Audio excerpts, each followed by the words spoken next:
In part one, we went through all the Jefferson Nickels and Buffalo nickels. In part number two, we went through all of the copper pennies. This is going to be part number three, and today we're going to look through all the wheat cents in this coin collection that I bought, and hopefully we get some goodies.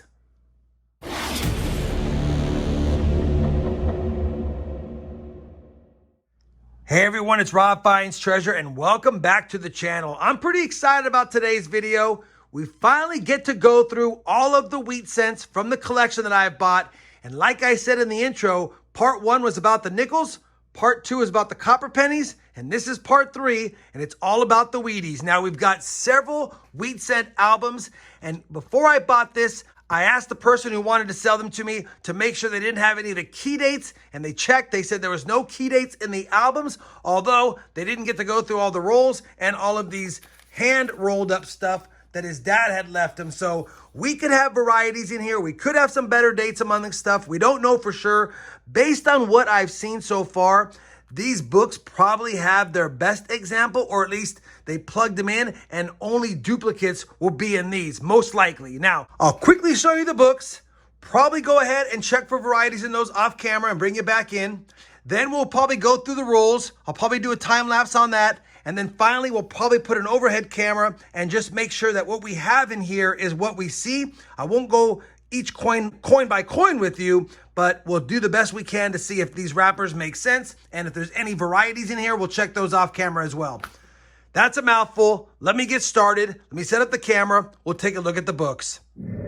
All right, hopefully you guys can see good. We're gonna quickly run through these set of books. This is the orange book. I've never seen these, but they're from some hobby store in New York, I believe.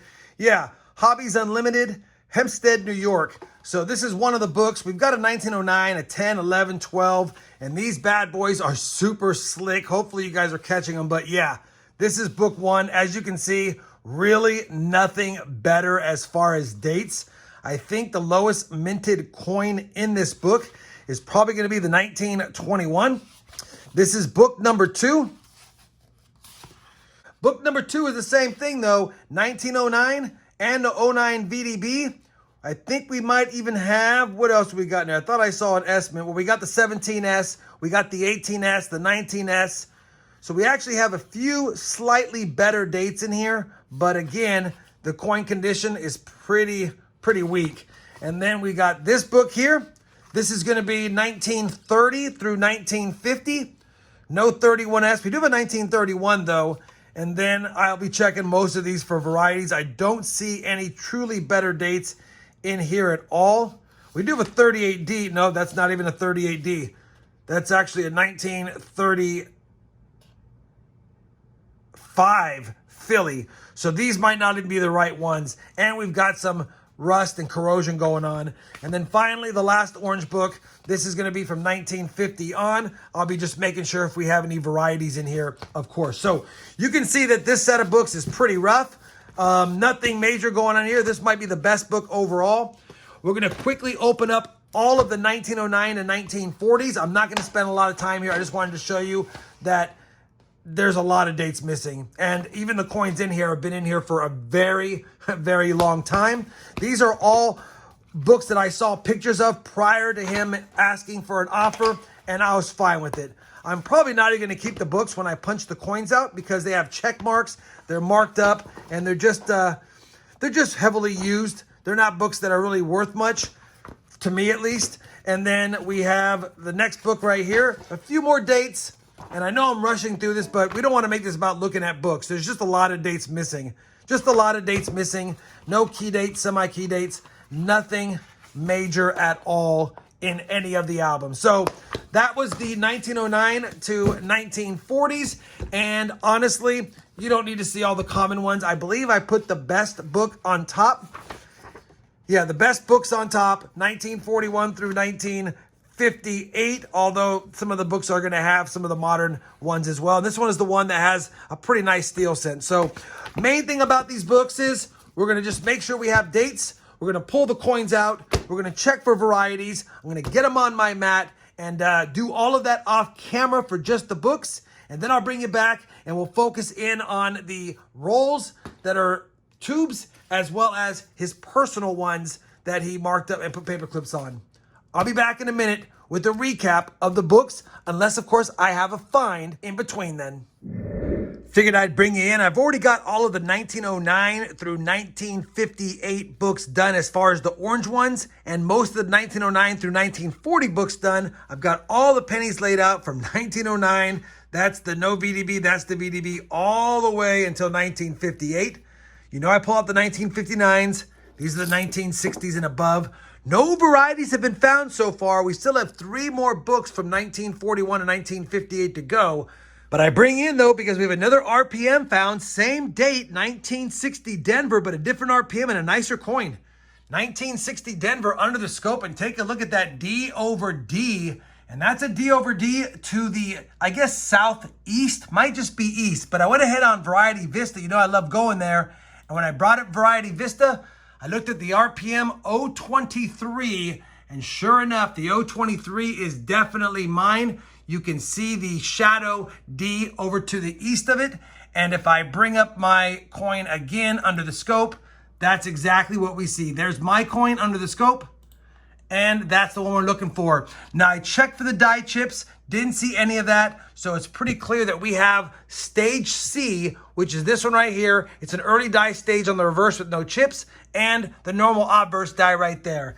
You know, it's probably a variety that is not going to be recognized by PCGS or NGC, but it's a pretty nice coin overall. Looks like it's probably brown or red brown, and definitely in a mint state, in my opinion.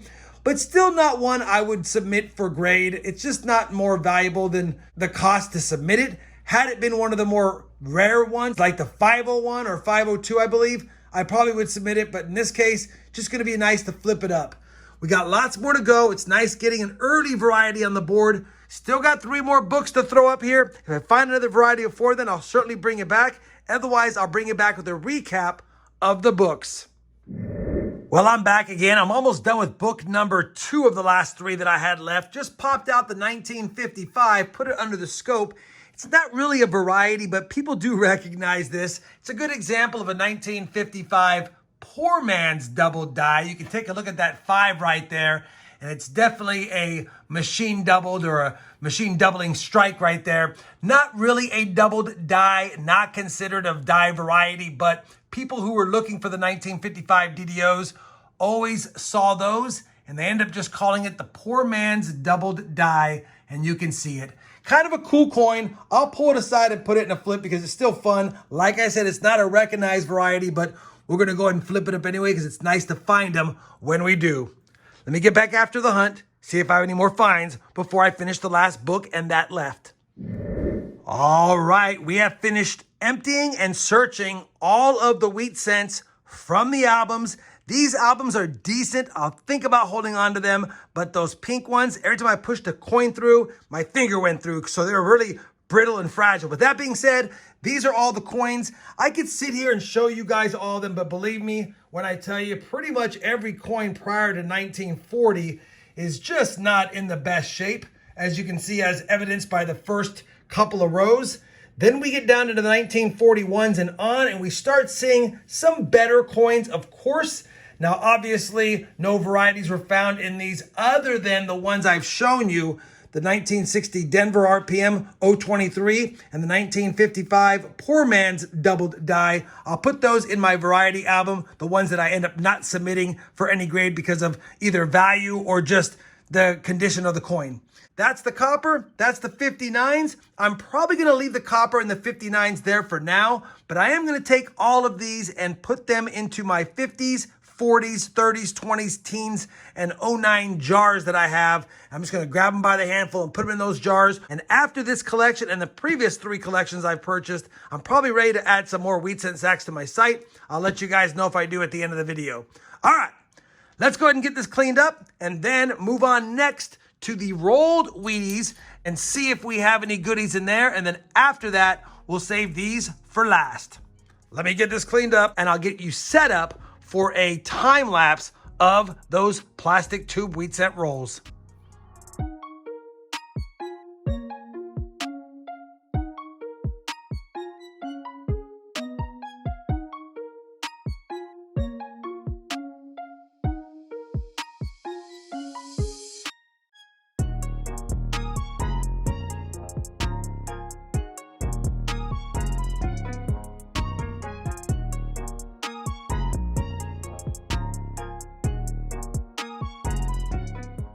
All right, we have finished all of the rolls, and unfortunately, really no great dates in there. We did have a 1916S as well as a 1930S, but they're not in the best shape.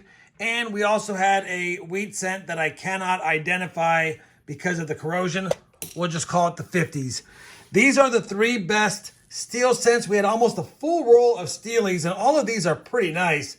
And actually, I probably could restore these and make them look really nice if I wanted to. So I'm going to hold on to those maybe for a future video. The nicest coins as far as just wheat cents, we had a pretty nice 1919. That's probably in an XF or high XF 45 or maybe even an AU range. We've got a pretty nice 1925, definitely in that XF range, probably XF 40. And then a really nice with some red on it, 1945 Philly. Love the toning. And I normally don't keep the 50s that are nice, but it's a 50D. You guys know how much the 50D means to me just in general for nickels, so figured I'd pull it out. So that's the nicest wheat cents of the bunch. No varieties. I scoped a ton, and there were a lot of 1917s. Checked them for the DDOs. A ton of 1927s and 1938s, and then a bunch of 1946 Denvers and 44 S's for whatever reason. Wish they were switched. 44 Denvers and 46 S's are the ones that have the varieties I can look for, but they were the opposite, so kind of a bummer there. And before I forget, I guess I should mention what's in front of me. These are all the 1950s, 40s, 30s, 20s, and teens and 09s. Now, of course, some of these are from my last few penny hunts. That's why there's a lot more 40s and 50s in here, and even 30s than normal, but that's what I do with them before I roll them up. And I know what you're thinking, Rob, you've already looked at the dates. Why didn't you just put them up there and roll them up? Well, because I'm probably going to make wheat cent sacks out of these and put them on my website along with the other collections that I've recently put into bins. So that's why it's like that. Now what's next to do is go ahead and get all this put away. And it's time to move on to these right here. And I think what I'll do is I'll set the overhead camera up and we'll take a quick look at some of these, maybe dump some out and just get a head start on this. And then as we go through this, I'll decide if and when I want to continue to go through with the overhead, or if I do it off camera and then bring you guys back in after I get them emptied out. We'll have to see. Let me clean up this area, then we'll start working on this in just a second. All right, I've got the overhead set up, and I think just for fun, we'll just read some of the dates on these. And I think off camera, I'll dump them out and look through them. But for now, we'll just read some of the dates. Here's 1936. We're checking that for some DDOs. This says 1919 San Francisco. This one says 1920. This says 1964 Denver. So that's a copper roll. 1954S. 1946S. Odd that these are in like this when we had a whole bunch of these just in the rolls anyway. 43 Denvers, that's copper. Ooh, that's a heavy one. 1947S. Ooh, we got an end open. 1947S there. 1953S. 1945S. 1955 Denver, 37. I think that's 1954. It could be 1924. Hard to tell. Some of the writing gets faded. There's a 1930, 1948, 1923.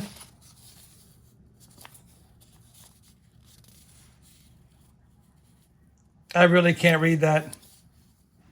It's got writing up there, but I can't make it out. Could say Indian head, honestly. That's what it looked like. 1925. 1943S white. I don't know if that meant that it was really nice. You know what? Let's take a look. Let's see if it's still white according to the label. Probably not. Probably corroded now. But if I can even get it open. Well, it's definitely not white anymore. 1943S for sure. That's what it says, but definitely not white anymore. Oop, that's a big one. 1951 San Francisco. 1952 San Francisco. Yeah, I can't read that. Maybe 1945S. I'm guessing it looked like that. 1916. It's a lot in there. There's a cracked one. 18 cents. Oh. Maybe 1929s? 18 of them in there? Or was? Oh, this is that 1960 copper, or it says Phil. I don't know what that is. We'll take a look at that later, of course. I think this is 1910. It's hard to tell. 1918S. 1964 is copper. I can't tell on that one. 33 1928s.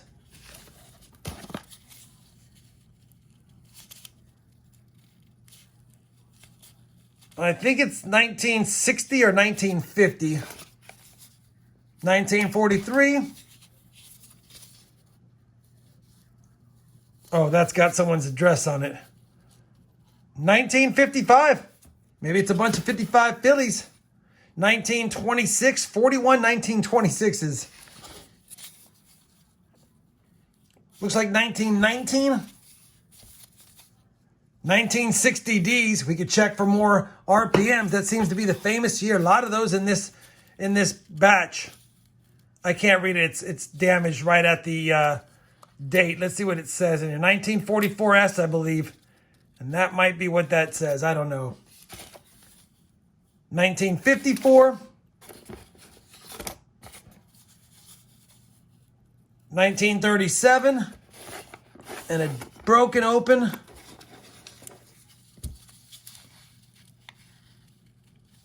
I don't know.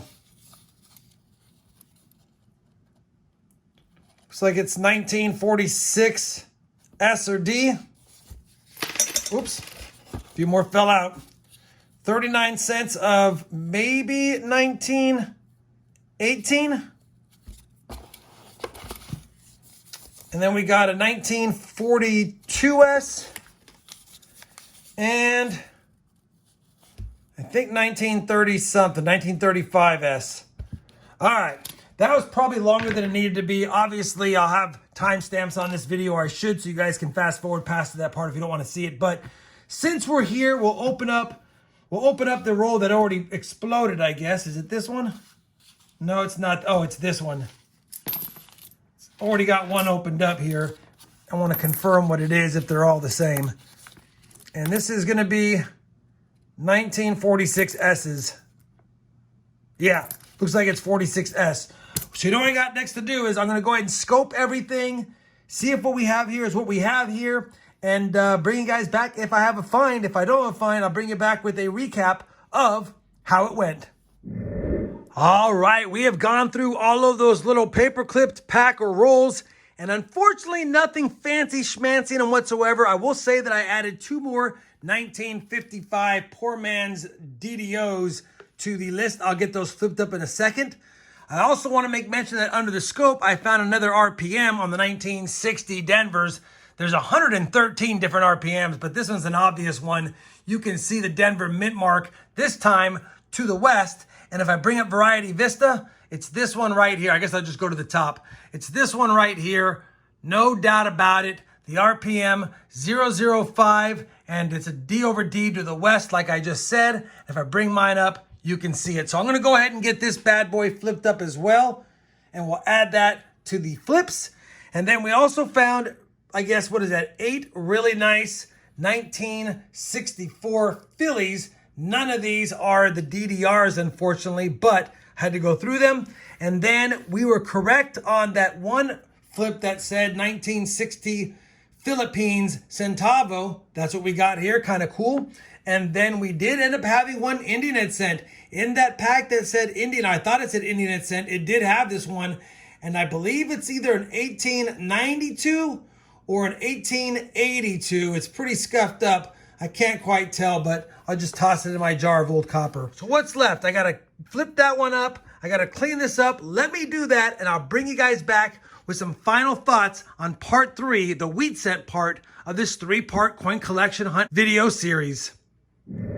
We are back. I've got everything buttoned up here. This is a quick reminder of the things I flipped up, the 3 poor man DDOs, the 1960 Denver RPMs, the 05, the 09, and the 023, and then the 3 nicest Wheaties of the bunch based on condition and toning, the 09 VDB, the beautiful 1919, and the 1925. Not the nicest stuff of all 3 parts, but the nicest stuff of this part, or at least the last 2 parts. Either way, I had fun, and I want to make a quick note here to you guys that when I buy coin collections like these, I never expect to find anything rare. Let's face it, people have been pulling out a lot of the rare stuff over the last 100 years, basically. Since the 1930s, people have been pulling out rare wheat cents. And so it's hard to find the rare ones, but you can find varieties. You can find nice coins as part of collections. And sometimes you can get lucky and find some rare things. It's more about me doing this and having fun doing it and sharing the fun with you guys than it is about me thinking that I'm going to buy a collection and score something awesome. However, don't get me wrong, we'd love that as well. Either way, this is going to conclude the 3-part series. Hopefully you guys enjoyed all 3 parts, and more specifically, hopefully you enjoyed today's part as well. If you did, you know I certainly would appreciate that thumbs up.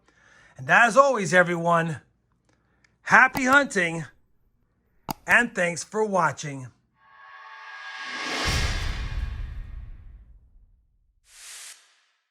Oh, I forgot to mention, the RFT wheat cent sacks are back in stock. RobFindsTreasure.com.